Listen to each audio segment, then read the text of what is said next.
ನಿಮ್ಮ ಹಳೆಯ ಒಡವೆನ ಅಧಿಕ ಬೆಲೆಗೆ ಮಾರಬೇಕೆ? ಅಟಿಕಾಗೆ ಕಾಲ್ ಮಾಡಿ 8880 Attica gold company.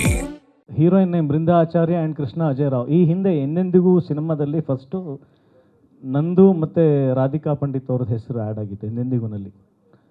And second time repeat ಆಗಿದ್ದು ಲವ್ ಯು ರಚು ಸಿನಿಮಾದಲ್ಲಿ ಕೃಷ್ಣ ಅಜಯ್ ರಾವ್ ಆ್ಯಂಡ್ ರಚಿತಾ ರಾಮ್ ಅಂತ.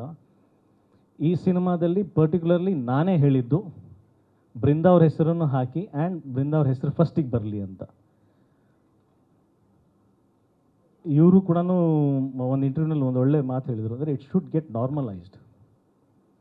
ಈಗ ನಾವು ಎಲ್ಲ ಕಡೆ ವುಮೆನ್ ಎಂಪವರ್ಮೆಂಟ್ ಬಗ್ಗೆ ಮಾತಾಡ್ತೀವಿ, ಸಾಮಾನ್ಯತೆ ಬಗ್ಗೆ ಮಾತಾಡ್ತೀವಿ, ವೈ ನಾಟ್? ಈಗ ಪಾರ್ಟ್ನರ್ ಅಂತ ಹೆಸರಿಟ್ಟಾಗ ಬರೀ ಕೃಷ್ಣ ಅಜಯ್ ರಾವ್ ಇನ್ ಪಾರ್ಟ್ನರ್ ಯಾರ ಜೊತೆಗೆ?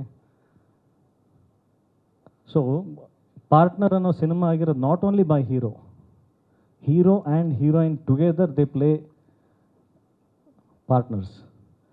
ಸೊ ಹಾಗಾಗಿ ನನಗೆ ಎಷ್ಟು ಆದ್ಯತೆ ಇದೆಯೋ ಹೀರೋಯಿನಿಗೂ ಅಷ್ಟೇ ಇರಬೇಕು. ಆಮೇಲೆ ಐ ಥಿಂಕ್ ಇದೊಂದು ಟ್ರೆಂಡ್ ಕ್ರಿಯೇಟ್ ಆಗಲಿ, ಹೀರೋಯಿನ್ ಫಸ್ಟ್ ಅವ್ರ ಹೆಸರು ಹಾಕೋದು, why not? Like the placement ಬರೀ ಬೇಕು ಅಂತಾನೆ ಮಾಡಿದ್ದು, ಅವ್ರ ಹೆಸರು ಫಸ್ಟಿಗೆ ಹಾಕಲಿ ಅಂತ ಅದೊಂದು ಟ್ರೆಂಡ್ ಕ್ರಿಯೇಟ್ ಆಗಲಿ. ಅವ್ರ ಕ್ಯಾರೆಕ್ಟರ್ ಅಷ್ಟೇ ಸ್ಟ್ರಾಂಗ್ ಆಗಿರುತ್ತಾ? 100%. ಅಲ್ಲ, that is why it's partner.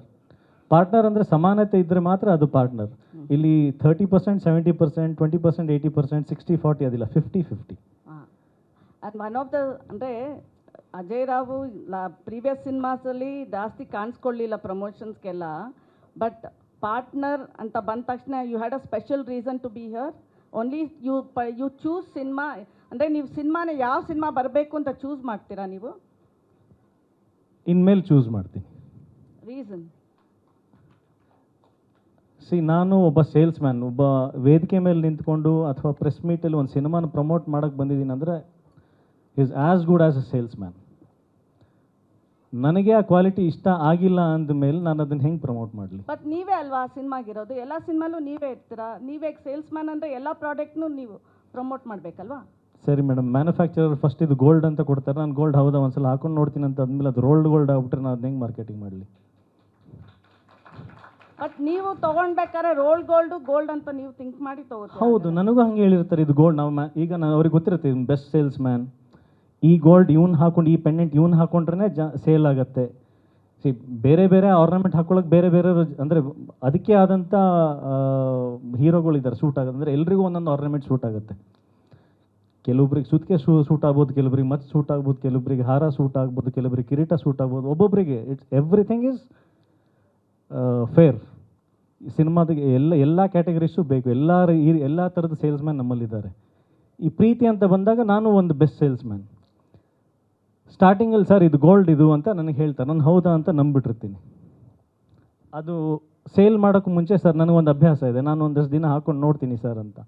ಅದು ನೋಡಿ ಸ್ನಾನ ಮಾಡಿದಾಗೆಲ್ಲ ಸೋಪೆಲ್ಲ ಹಾಕಿದಾಗ ಅದು ಏನೋ ಹೋಗ್ತಾ ಇದೆಯಲ್ಲ ಅಂತ ನೋಡ್ಬಿಟ್ಟು ರೋಲ್ಡ್ ಗೋಲ್ಡ್ ಅಂತ ಆಮೇಲೆ ಮೆಲ್ಲ ಗೊತ್ತಾಗುತ್ತೆ. ಸರ್ ನಾನು ರೋಲ್ಡ್ ಗೋಲ್ಡ್ ಸೇಲ್ ಮಾಡಲ್ಲ ಸರ್ ಅಂತ ಹೇಳ್ತೀನಿ. ಸೊ ನೆಕ್ಸ್ಟ್ ಟೈಮ್ ಪ್ರೊಡ್ಯೂಸರ್ಸ್ ಬಂದಾಗ they should be very careful to handle you. ಇನ್ನು ಮೇಲೆ ನಾನು ಯಾವುದನ್ನ ವೇದಿಕೆ ಮೇಲೆ ನಿಂತ್ಕೊಂಡು ನನ್ನ ಸಿನಿಮಾ ಪ್ರಮೋಟ್ ಮಾಡ್ತಾ ಇದ್ದೀನಿ ಅಂದರೆ ನಂಗೆ ಆ ಸಿನಿಮಾ ಇಷ್ಟ ಆಗಿದೆ, ನನಗೆ ಆ ಸಿನಿಮಾ ಸಮಾಧಾನ ಕೊಟ್ಟಿದೆ ಅಂದರೆ ಮಾತ್ರ. Okay, my last question to Brinda. I think ಡೈರೆಕ್ಟ್ರದ್ದು ಒಂದು ಜೆನ್ಜಿ ಇದು ಲೈನು ನೀವು ತುಂಬ ಸೀರಿಯಸ್ ಆಗಿ ತೊಗೊಂಬಿಟ್ರಿ ಅನ್ಸುತ್ತೆ. I would like he said no, ನನ್ನ ಮಗಳು ಹೇಳಿದ್ದು ಜೆನ್ಜಿಗೆ ಮಾಡಬೇಕು ಅಂತ. You have taken it seriously. For sure, of course ಕತೆ ಶಿವ್ ತೇಜಸ್ ಸರಿಂದೇನೆ ಅವರು ಮಗಳಿಂದ ಇನ್ಸ್ಪಿರೇಷನ್ ತೊಗೊಂಡು ಕಥೆನ ಬರೆದ್ರು. ಬಟ್ ನಾವು ಈ ಸಿನಿಮಾನ ಎಲ್ಲ ಏಜ್ ಗ್ರೂಪಿಗೋಸ್ಕರ ಮಾಡಿರೋದು ಮ್ಯಾಮ್. ಅಫ್ಕೋರ್ಸ್ ಅಮೋರಾ ಮೇ ಫೀಲ್ ಲೈಕ್ ಜೆನ್ಜಿಗೋಸ್ಕರ ತುಂಬ ಅವರನ್ನು ಅಟ್ರ್ಯಾಕ್ಟ್ ಮಾಡೋದಕ್ಕೋಸ್ಕರ ಮಾಡಿದ್ದೀವಿ ಅಂತ ಅನಿಸ್ತಾ ಇರ್ಬೋದು. But as a whole cinema ಅಂತ ತೊಗೊಂಡ್ರೆ ಅಪ್ಪ ಅಮ್ಮ ಅಜ್ಜ ಅಜ್ಜಿ ತಂಗಿ ಅಣ್ಣ ಮಕ್ಕಳು ಎಲ್ಲರ ಜೊತೆಗೆ ಕೂತು ನೋಡುವಂಥ ಸಿನಿಮಾ ಇದು. ಅಜಯ್ ಸರ್, ಸರ್ ಸಿನಿಮಾ ನೋಡಿದಾಗ ತುಂಬ ಗ್ರ್ಯಾಂಡಾಗಿ ಕಾಣ್ತಾ ಇದೆ, ಸಾಂಗ್ ನೋಡಿದಾಗ. ಹಾಂ ಸರ್. ಸೊ ಈ ಬಜೆಟ್ ರಿಕವರ್ ಹೆಂಗೆ ಸರ್? ಯಾಕಂದರೆ ನಿಮ್ಮ ಯುದ್ಧ ಕಾಂಡದ ಸ್ಯಾಟಲೈಟ್ ಇನ್ನೂ ಹೋಗಿಲ್ಲ ಅಂತ ಒಂದು ಮಾತಿದೆ. ಈಗಿರುವಾಗ ಯಾವ ಥರ ಸರ್ ಬಜೆಟ್? ಅಲ್ಲ, ನಮ್ಮ ನಿರ್ಮಾಪಕರು ಒಂದು ಅದ್ಭುತವಾದಂಥ ಮಾತು ಹೇಳಿದರು, ಹಿ ಈಸ್ ಎ ಹೀರೋ. ನನ್ನ ಮೊದಲನೇ ಸಿನಿಮಾ ಎಕ್ಸ್ಕ್ಯೂಸ್ ಮೀ, ನಾನು ಈಗಲೂ ನೆನಪಿದೆ, 365ನೇ ದಿನ ಏನೋ ಇತ್ತು. ಆನಂದರಾವ್ ಸರ್ಕಲಿಂದ ಹಿಡಿದು ಟಿಲ್ ತ್ರಿವೇಣಿ ಥಿಯೇಟ್ರ್ವರೆಗೂ ರೋಡ್ ಬ್ಲಾಕ್ ಆಗಿತ್ತು. 365ನೇ ದಿನ. ಕ್ರಮೇಣವಾಗಿ ಹೋಗ್ತಾ ಹೋಗ್ತಾ ಅದು ಸತ್ಯವಾದಂಥ ಮಾತು ನಾವೆಲ್ಲರೂ ಒಪ್ಕೊಳ್ಳೇಬೇಕು. ಆ ಥಿಯೇಟ್ರಿಕಲ್ ಕ್ರೇಜ್ ಸ್ಲೋಲಿ ಇಳಿತಾ ಬಂದು ಎಷ್ಟೋ ಬೆರಳೆಣಿಕೆ ಎಷ್ಟಾಗಿದೆಯೋ ಅಥವಾ 100 ಆಗಿದೆಯೋ 1000 ಆಗಿದೆಯೋ ಅವನಿಗೆ ಗೊತ್ತಿಲ್ಲ. ಅಂದರೆ ಆಡಿಯನ್ಸಿಗೆ ಏನು ನೋಡಿ ಅವನಿಗೆ ನಂಬಿಕೆ ಬರುತ್ತೆ ಈ ಸಿನಿಮಾ ಚೆನ್ನಾಗಿದೆ ಅಂತ ಬರ್ತಾನೆ. ಬಟ್ ಯಾರು ಥಿಯೇಟ್ರಿಗೆ ಬಂದು ನೋಡ್ತಾನಲ್ಲ, ನಾವು ಸಿನಿಮಾ ಮೇಕರ್ಸಿಗೆ ಅವನು ಹೀರೋ. ಅವನಿಗೆ ನಾವು ಪರದೆ ಮೇಲೆ ಹೀರೋ ಕಾಣಿಸ್ತಿರ್ಬೋದು, ಬಟ್ ನಮಗೆ ಅವನೇ ಹೀರೋ. ನನಗನ್ಸುತ್ತೆ ಅಂದರೆ ಅಫ್ಕೋರ್ಸ್ ಅವ್ನು ಹೀರೋ ಆಗಿರ್ಬೋದು. ಅದ್ರ ಜೊತೆಗೆ ಸ್ಟಿಲ್ ಸಿನಿಮಾ ಪ್ರೊಡ್ಯೂಸ್ ಮಾಡೋದಕ್ಕೆ ಅಂದರೆ ಸ್ಯಾಟಲೈಟ್ ಹಿಂದಿನ ಸಿನಿಮಾ ಏನು ಹೋಯ್ತು ಅಜಯ್ದು, ಹೋಗ್ಲಿಲ್ವೋ, ಎಷ್ಟಾಯಿತೋ ಬಿಡುತ್ತೋ ಲೆಕ್ಕ ಹಾಕದೆ ಆ ಆಡಿಯನ್ಸಿಗೆ ಸಿನಿಮಾ ಮಾಡೋಕ್ಕೆ ಒಬ್ಬ ನಿರ್ಮಾಪಕ ಬರ್ತಾ ಇದ್ದಾನಲ್ಲ, ನನಗೆ ಅವನು ಹೀರೋ. ಅಫ್ಕೋರ್ಸ್ ನಾವು ಸಿನಿಮಾ ಅನ್ನೋದು ಬಿಸ್ನೆಸ್ ವಿಚಾರಕ್ಕೆ ಬರ್ತೀವಿ, ಬಟ್ ಬಿಸ್ನೆಸ್ಗೂ ಮುಂಚೆ ಸರ್ ಒಂದು ಕನಸು. ಆ ಕನಸನ್ನು ನಂಬೋರು ಬರೀ ಓನ್ಲಿ ಫಿಲ್ಮ್ ಮೇಕರ್ಸ್ ಮಾತ್ರ. ಹೊರಗಡೆ ಕನಸನ್ನು ಜನ ಅಷ್ಟು ನಂಬ್ತಾರೋ ಬಿಡ್ತಾರೋ ಗೊತ್ತಿಲ್ಲ. Only film makers believe dreams. ನಮಗೆ ಗೊತ್ತಿಲ್ಲ ಬೇರೆ ಒಂದು ಯಾವ್ದು, ಈಗ ಮಾತಾಡ್ತಿದ್ರೆ ಎಮೋಷ್ನಲ್ ಆಗ್ಬಿಡ್ತೀನಿ ಬಹುಶಃ. ರಿಯಲ್ ಎಸ್ಟೇಟಲ್ಲಿ ನಿಮ್ಗೆ ಗೊತ್ತಿರುತ್ತೆ, ನಾನು ಇಲ್ಲೊಂದು ಮನೆ ಕಟ್ಟಬೇಕು, ಇಲ್ಲೊಂದು ಸೈಟ್ ತೊಗೋಬೇಕಂತ ಕನಸು ಕಂಡ್ರೆ ನಾಳೆ ನೀವು ಮನೆ ಮಾಡ್ತಿರೋ ಬಿಡ್ತಿರೋ ಆ ಸೈಟಿಗೆ ವ್ಯಾಲ್ಯೂ ಅಂತೂ ಬೆಳೀತಾ ಇರುತ್ತೆ. ಫಿಲ್ಮ್ ಮೇಕರ್ಸಿಗೆ ಡ್ರೀಮಿಗೆ ಗ್ಯಾರಂಟಿನೇ ಇಲ್ಲ, but still we dream. We are the biggest heroes in this world. ನನಗನ್ಸುತ್ತೆ ನಾವು ಅಂದರೆ ಎಷ್ಟು ಬಿಸ್ನೆಸ್ ಆಗುತ್ತೆ ಅಂತ ಸಿನಿಮಾ ಮಾಡೋದಕ್ಕಿಂತ ಆ ಕನಸನ್ನೇ ನಂಬ್ಕೊಂಡು ಸಿನಿಮಾ ಮಾಡೋಕ್ಕೂ ಅದು ತರುತ್ತೆ ಸರ್ ಬಿಸ್ನೆಸ್ ಅದು. ಈಗ ಸ್ಯಾಟಲೈಟ್ ನಾನು ಯಾಕೆ ಮಾರಲಿಲ್ಲ, ಯಾಕೆ ಹೋಗಲಿಲ್ಲ, ಅದಕ್ಕೊಂದು ದೊಡ್ಡ ಕಥೆ ಇದೆ. ಬಟ್ ಸ್ಟಿಲ್ ಸ್ಯಾಟಲೈಟ್ ಅಂದರೆ ಡಿಜಿಟಲ್ ಪ್ಲ್ಯಾಟ್ಫಾರ್ಮ್ಸ್ ಎಲ್ಲ ನಾನು ಬಿಸ್ನೆಸ್ ನೋಡಿದ್ದೀನಿ. ಎಷ್ಟೊಂದು ಜನಕ್ಕೆ ಗೊತ್ತಿಲ್ಲ, ನಾನು ಹೇಳಿಲ್ಲ. ನನ್ನ ಸಿನಿಮಾ ಯುದ್ಧಕಾಂಡ ಅಮೆಝಾನಲ್ಲಿ ಎಲ್ಲ ಭಾಷೆಯಲ್ಲೂ ಡಬ್ ಮಾಡಿ ಹಾಕಿದೆ. ಬರೀ 3 ತಿಂಗಳಿಗೆ 2 ಕೋಟಿ ಮೇಲೆ ದುಡ್ತಿದ್ದೀನಿ ಸರ್, ವಿತ್ GST ಟ್ಯಾಕ್ಸ್ ಕಟ್ಟಿದ್ದೀನಿ ಅದಕ್ಕೆ. ಥಿಯೇಟ್ರಿಕಲ್ ಏನಾಯಿತು? ಥಿಯೇಟ್ರಿಕಲ್ ಅಫ್ಕೋರ್ಸ್ ತುಂಬ ಒಳ್ಳೆ ಕಲೆಕ್ಷನ್ಸ್ ಆಗಿದೆ.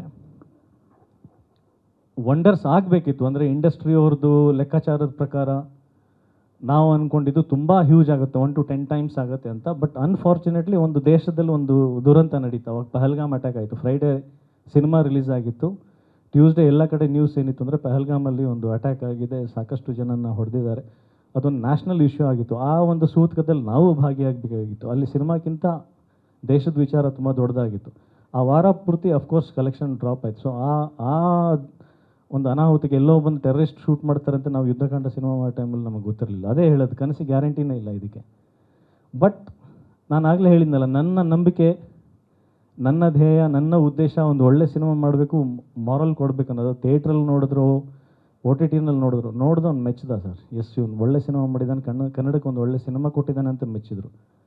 ಅದೇ ನನಗೆ ದೊಡ್ಡ ಗಳಿಕೆ. ಎಷ್ಟು ಕೋಟಿನಲ್ಲಿ ಬಂತು ಅನ್ನೋದಕ್ಕಿಂತ ಒಬ್ಬ ನೋಡಿದ್ನೋ 100 ಜನ ನೋಡಿದ್ರೆ 1000 ಜನ ನೋಡಿದವನು ಒಬ್ಬನೂ ಬೈಕೊಳ್ಳಿಲ್ಲ, ಹೆಮ್ಮೆ ಪಟ್ಟರು ಇದು ನಮ್ಮ ಸಿನಿಮಾ ಅಂತ.